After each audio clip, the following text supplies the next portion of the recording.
Hello everyone, welcome back to my YouTube channel सिवाई competition classes. आज यहाँ पे हम आपके साथ बीएससी थर्ड सेमेस्टर का मॉडल पेपर तीसरा लेके आए हैं। आपको बस 3 ही मॉडल पेपर पढ़ के जाना है। आपके एग्जाम के लिए आपको मॉडल पेपर फर्स्ट, सेकेंड और थर्ड, अगर इतने क्वेश्चन आपको रेडी हैं तो आपको एग्जाम में ऐसा कोई क्वेश्चन नहीं होगा जो आप नहीं कर पाएंगे। अगर आप इतने क्वेश्चन बैठ के रट लें तो एग्जाम में बहुत ही बेटर स्कोर करेंगे। याद रखिएगा, आज की मॉडल पेपर में हम कुछ क्वेश्चन यहाँ पे आपके साथ डिस्कस करेंगे। हम देखते हैं क्वेश्चन नंबर आपके साथ फर्स्ट क्या है, सेकेंड क्या है, थर्ड क्या है। पहले हम सेक्शन ए के प्रश्नों को डिस्कस करेंगे जो बहुत सारे टाइप के होते हैं। हम देखते हैं फर्स्ट क्वेश्चन है। फर्स्ट क्वेश्चन देखेंगे, what is effect of temperature on the rate constant. जो रेट कांस्टेंट होता है उस पर टेम्परेचर का क्या इफेक्ट पड़ता है, इसके बारे में हम यहाँ पे देखेंगे। इसके लिए मैंने आपको प्लेलिस्ट में भी बहुत जल्द एक क्लास कराया था टेम्परेचर कोएफिशिएंट का, यानी जब आप टेम्परेचर बढ़ाते हैं तो रेट ऑफ रिएक्शन पे क्या प्रभाव पड़ता है, तो आप टेम्परेचर कोएफिशिएंट के बारे में जरूर जानें। अगला क्वेश्चन क्या है, what is unit of first order reaction, first order rate constant. तो अगर आप चैनल की प्लेलिस्ट खोल के देखेंगे तो वहाँ पे मैंने फर्स्ट ऑर्डर के लिए हाफ टाइम, लाइफ टाइम लिखवाया है। इसके अलावा फर्स्ट ऑर्डर रिएक्शंस के लिए आपको मैंने बताया है डेरिवेशन आप उसका कैसे करेंगे, रेट कांस्टेंट कैसे निकालेंगे, ये सारी चीज़ें आपको वहाँ पे मिल जाएंगी। क्वेश्चन नंबर थर्ड देखेंगे, determine the ground state term symbol for Mn2+। हमने आपको ग्राउंड स्टेट टर्म सिंबल निकालने का एक फार्मूला बताया था 2s + 1 Lg, तो इससे आप निकाल सकते हैं, अथवा 2s + 1 L से निकाल सकते हैं ground state term symbol of Mn2+। सबसे पहले आपको देखना होगा कि Mn के डी के पास कौन सा सिस्टम है, यानी 3d5 है कि 3d4 है, तो ये इसके पास क्या होता है, 3d5 होता है 4s2। अब d5 के लिए अगर आपको टर्म सिंबल याद है तो बहुत अच्छी बात है। अगला क्वेश्चन हम देखेंगे, डिफाइन मैग्नेटिक ससेप्टिबिलिटी। इस क्वेश्चन को भी मैंने क्लासरूम में भी नोट कराया था और भी चीज़ें मैंने आपको बताया था, बहुत जल्द इसकी क्लास प्लेलिस्ट में आपको मिल जाएगी। मैग्नेटिक ससेप्टिबिलिटी किसे कहते हैं। नेक्स्ट क्वेश्चन है, what is spin only formula. इसके लिए मैंने आपको डेरिवेशन किया था, स्पिन ओनली फार्मूला क्या होता है, तो मैंने यही कहा था √n+2 जो आप फार्मूला लिख करके निकालते नहीं है, उस फार्मूले में आप देखते हैं कि आप स्पिन ओनली फार्मूला निकालते हैं, म्यू स्पिन ओनली बराबर, तो स्पिन ओनली फार्मूला इस तरीके से निकालते हैं। अगला क्या है, व्हाट इज क्यूरी टेम्परेचर। हमने बताया था क्यूरी टेम्परेचर एक ऐसा टेम्परेचर होता है जिसके लिए जो कोई भी सब्सटेंस हो फेरोमैग्नेटिक और पैरामैग्नेटिक में चेंज ना हो उसके। अगला देखेंगे ट्रांस इफेक्ट। ट्रांस इफेक्ट आप देखेंगे तो ट्रांस इफेक्ट के लिए मैंने कुछ सीरीज आपको नोट करवाई होगी कि ट्रांस इफेक्ट किसका ज़्यादा होता है, किसका कम होता है, कब जिसका ट्रांस इफेक्ट ज़्यादा होगा वो किस तरीके से वर्क करेगा। नेक्स्ट क्वेश्चन है, explain intermolecular forces in liquid. अगर हम बात करें इंटरमॉलिक्यूलर फोर्सेज इन लिक्विड की, तो यहाँ पे अगर हम देखेंगे कि कई टाइप के आपने फोर्स पढ़ा था, जैसे डाइपोल डाइपोल इंटरेक्शन पढ़ा, डाइपोल इंड्यूस इंटरेक्शन पढ़ा, ये सारे टाइप्स के आपने इंटरमॉलिक्यूलर फोर्सेज आपने पढ़ा था। बस आप नाम ही लिख देंगे तो भी बहुत अच्छे मार्क आपको, क्योंकि ये 2 नंबर का क्वेश्चन है। Right limitation of BBT. हमने बीबीटी की कुछ लिमिटेशन बताई थी बैलेंस बॉन्ड थ्योरी के, जिसमें हमने कहा था कि बैलेंस बॉन्ड थ्योरी जो है वो कभी भी एक्सप्लेन नहीं करती है कि डी ऑर्बिटल की स्प्लिटिंग कैसे होगी, और भी कोई भी कॉम्प्लेक्स पैरामैग्नेटिक होगा, डायमैग्नेटिक होगा, कितने अनपेयर्ड इलेक्ट्रॉन होंगे, इन सब का अच्छे से एक्सप्लेनेशन बीबीटी में नहीं किया गया है। अगला क्वेश्चन है, स्पिन फ्री और स्पिन पेयर्ड कॉम्प्लेक्स। हमने आपको ये चीज़ नोट कराया था कि स्पिन पेयर्ड कॉम्प्लेक्स ऐसे कॉम्प्लेक्स को आप कहेंगे जिन कॉम्प्लेक्स के पास क्या होगा, स्ट्रॉन्ग लिगेंड होगा और स्पिन की क्या कर लेंगे, पेयरिंग कर लेंगे, जिससे एक तरीके से आप कह सकते हैं लो स्पिन कॉम्प्लेक्स को आप स्पिन पेयर्ड कह दीजिए और हाई स्पिन जो कॉम्प्लेक्स है उसको स्पिन फ्री कॉम्प्लेक्स कह दीजिए। इस तरीके से भी आप इसको कह सकते हैं। अब हम चलते हैं अगले क्वेश्चन की तरफ। अगला क्वेश्चन हम देखेंगे सेक्शन बी के प्रश्न है। आपके पास समय बहुत कम है, इसलिए हम क्वेश्चन को बहुत जल्दी जल्दी यहाँ पे सॉर्ट आउट कराएंगे, क्योंकि उसके बाद हमारी रिवीजन क्लास भी होगी। तो सेक्शन बी के क्वेश्चन को अगर हम देखें तो सबसे पहला और मोस्ट इंपॉर्टेंट प्रश्न है, नोट कर लीजिए, इस मॉडल पेपर का सबसे इंपॉर्टेंट प्रश्न है। यहाँ से क्या आप याद करेंगे, what is thermodynamic and kinetic stability of metal complexes.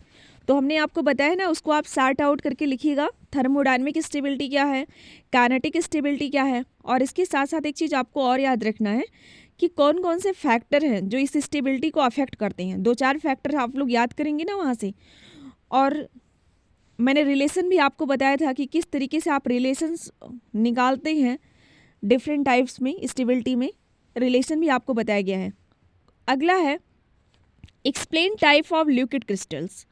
अगर हम बात करें लिक्विड क्रिस्टल के टाइप की, तो लिक्विड क्रिस्टल मैंने आपको कई टाइप्स के बताए हैं। जैसे अगर हम बात करें तो हमने कहा न्यूमेटिक लिक्विड क्रिस्टल होगा, सीमेटिक लिक्विड क्रिस्टल होगा, इसके अलावा कोलेस्ट्रिक लिक्विड क्रिस्टल्स होगा। इन तीनों टाइप के बारे में आप एक्सप्लेन कर सकते हैं, अथवा नाम से भी पूछा जा सकता है, what is nematic liquid crystal, what is smectic liquid crystal and what is cholesteric liquid crystal. तो आप एक बार इसके बारे में ज़रूर देखेंगे, इसका एक्सप्लेनेशन कि न्यूमेटिक क्या होते हैं, सीमेटिक क्या होते हैं और इस तरीके से कोलेस्ट्रिक लिक्विड क्रिस्टल्स क्या होते हैं। अब हम मूव आउट करते हैं अगले प्रश्न की तरफ। देखते हैं अगला प्रश्न क्या है।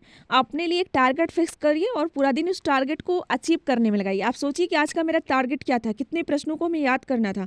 अभी तक हम उतने प्रश्न तैयार कर पाए कि नहीं कर पाए। जब तक आप अपने लिए एक टारगेट नहीं फिट करेंगे तब तक आप कुछ नहीं कर पाएंगे।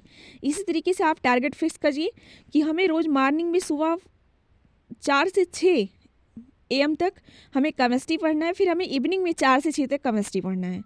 इस तरीके से अपने आप को टारगेट 2-2 घंटे का फिक्स करिए तो आप बहुत अच्छे से कर लीजिए। लेकिन कभी कभी होता है समझ में नहीं आता कौन सा सब्जेक्ट पढ़ें, तो इसलिए आप टारगेट जरूर सेट करें। अब अगले क्वेश्चन की तरफ चलते हैं।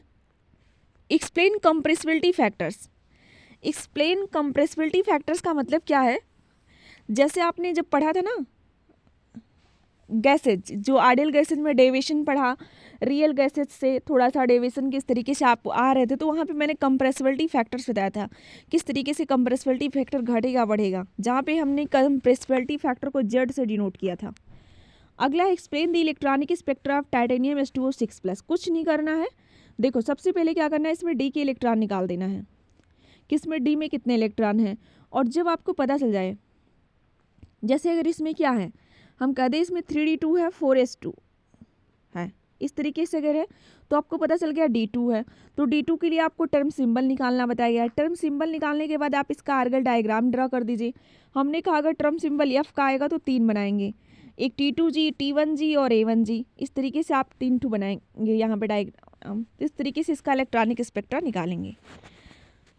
अगला क्वेश्चन चलिएगा, explain the type of electronic transition. हमने कई टाइप्स के आपको इलेक्ट्रॉनिक ट्रांजिशन बताए थे, जैसे sigma to sigma star transition, n to sigma star transitions, और भी कई सारे टाइप्स के आपको ट्रांजिशंस बताए गए थे।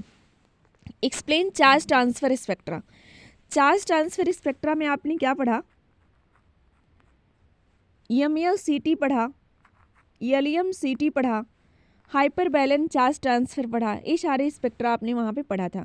इलेक्ट्रॉनिक ट्रांजिशन में एक आप DD ट्रांजिशन भी पढ़ते हैं, इसको भी आप एक बार देख लीजिए। जब कोई भी इलेक्ट्रॉन्स क्या है, हमने कहा था कि DD ट्रांजिशन का मतलब क्या है कि अगर इलेक्ट्रॉन या तो D में 0 हो या तो D में 10 हो तब DD ट्रांजिशन नहीं होगा। D में अथवा पूरी तरीके से इलेक्ट्रॉन अगर फुलफिल होंगे तो DD ट्रांजिशन नहीं होगा। तो एक बार DD ट्रांजिशन जरूर देखें। अगला है explain electrostatic ground state term with examples. तो आपको यही बताना है कि ग्राउंड स्टेट टर्म होता क्या है, किस तरीके से आप उसका एक्सप्लेनेशन करेंगे। अगला क्वेश्चन देखें। अब हम चलते हैं सेक्शन C के प्रश्नों की तरफ। सेक्शन C के प्रश्नों को देखेंगे। सबसे इंपॉर्टेंट प्रश्न है derive integrated expression for the second order kinetics and it's half life time. तो अगर हम बात करें सेमेस्टर एग्जामिनेशन में, तो आपको सेकेंड ऑर्डर, फर्स्ट ऑर्डर और जीरो ऑर्डर, इन तीनों का आपको इंटीग्रेटेड एक्सप्रेशन जो आप निकालते हैं रेट ला, ये तीनों एकदम रटा होना चाहिए। फर्स्ट ऑर्डर का क्या होगा, सेकेंड का क्या होगा, जीरो ऑर्डर का क्या होगा, आपको प्लेलिस्ट में वाला क्वेश्चन मिल जाएगा। और इसकी हाफ लाइफ टाइम क्या होती है, ग्राफ कैसे प्लाट करते हैं, ये सारी चीज़ें मैंने आपको बताए हुए हैं। अगला क्वेश्चन देखते हैं, explain isotherms of van der वाल इक्वेशन।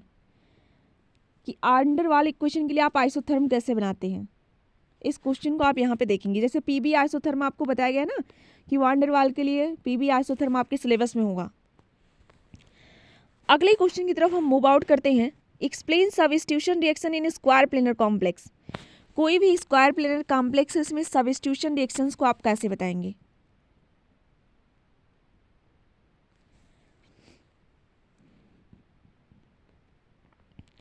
नेक्स्ट क्वेश्चन हम देखते हैं, explain orgel diagram D1 and D9 सिस्टम। D1 के लिए और D9 सिस्टम के लिए आप आर्गल डायग्राम कैसे ड्रा करेंगे। तो आर्गल डायग्राम में अगर किसी को डाउट होगी तो हम आर्गल डायग्राम दोबारा से रिवीजन क्लास में ले लेंगे। इस तरीके से इतने क्वेश्चन जितने भी आपको मिले हुए हैं सारे क्वेश्चन आप नोट कीजिए। तीनों मॉडल पेपर के जितने भी आपके क्वेश्चन दिए गए हैं, तीनों मॉडल पेपर के क्वेश्चन अपनी नोटबुक में नोट कीजिए और उसी प्रश्नों को फोकस करिए याद करने पे। ये सारे क्वेश्चन आपके एग्जाम्स के लिए बहुत इंपॉर्टेंट है।